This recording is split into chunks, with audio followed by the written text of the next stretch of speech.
Look at this intersection.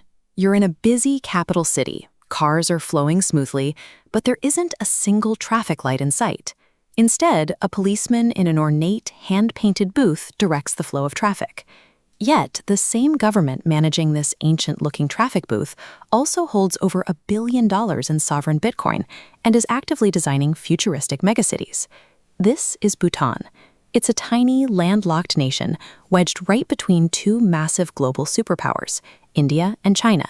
And with a gross domestic product of just $3.1 billion, its economy is a fraction of its neighbors.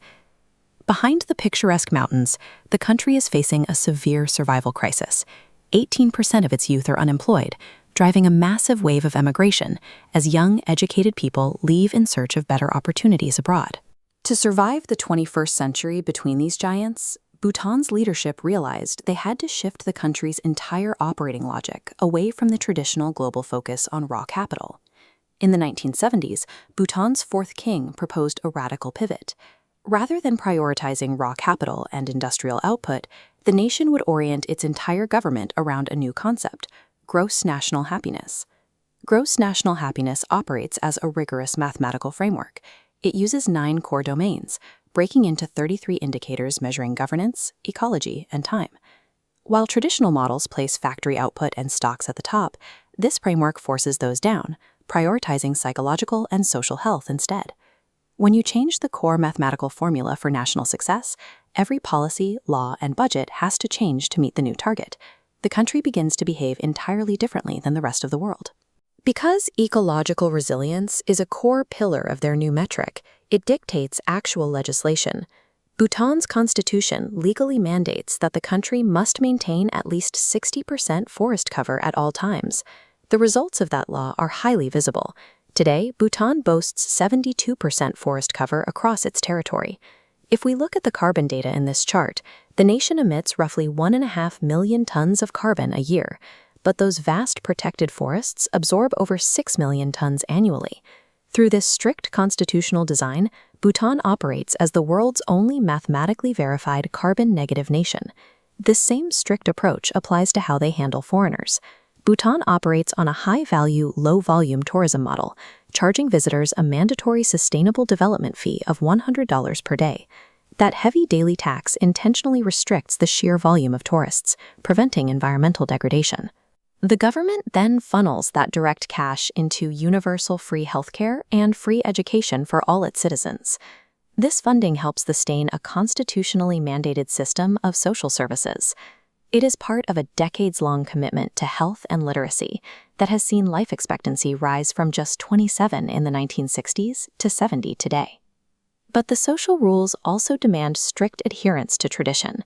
Under a code called Driglam Namza, citizens are required to wear traditional garments, like the go for men, in all public and government spaces. This legal code even extends to architecture.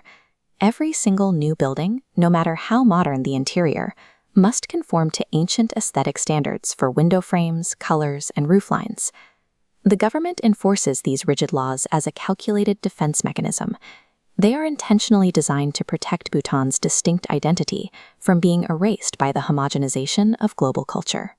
But ecological perfection and cultural preservation have a serious flaw.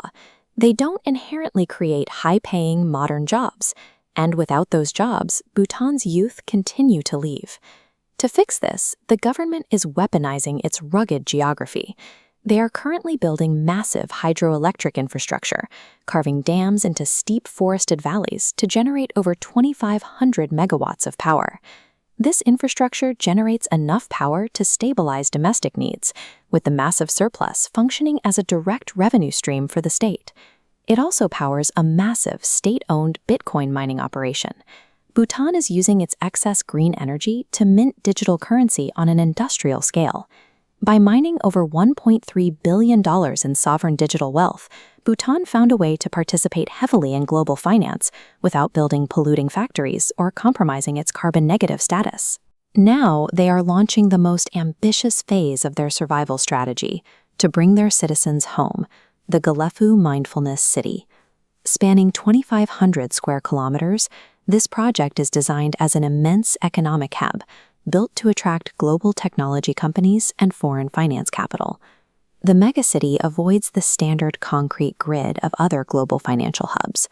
Instead, the blueprints are strictly organized around Vajrayana Buddhist principles and environmental harmony, ensuring the entire development passes the strict metrics required by gross national happiness.